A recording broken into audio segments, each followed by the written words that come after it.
Hi, my name is Nick Phillips, and today we're going to go over some of the harmful effects of 24-hour news. Taking a look back into how the news was constructed in the mid-1900s, you can see how different it is from news today. Programs such as the CBS Evening News with Walter Cronkite aired for only a few hours in the evening.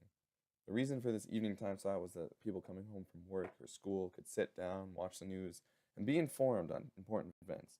However, in the year 1980, Ted Turner introduces CNN, the first 24-hour news station. In this time period, such a network was unheard of, and thus Ted Turner and CNN got a lot of publicity for this courageous trailblazing.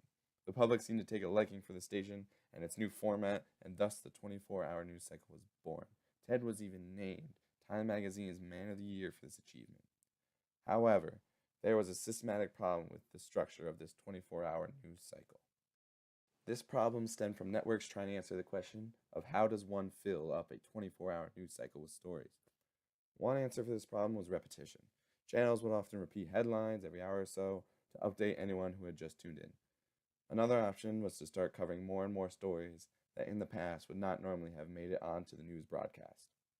Stories such as small, fairly insignificant statements made by politicians, updates on pop culture news, and even the ridiculous stories pictured on screen that should be reserved for mediums like Facebook and Twitter, not cable news. These fillers are leading to a decrease in the quality of news. They are altering the mindset of the audience, getting them more and more invested with these tiny little stories, and sometimes distracting them from the truly important events that need to be covered. Another reason that has led to the presentation of less quality news is the changing priorities of the networks. Most channels started out with the mission of providing the best quality news to their viewers with accuracy and precision. However, these priorities have changed as news has gotten more commercialized and greedy.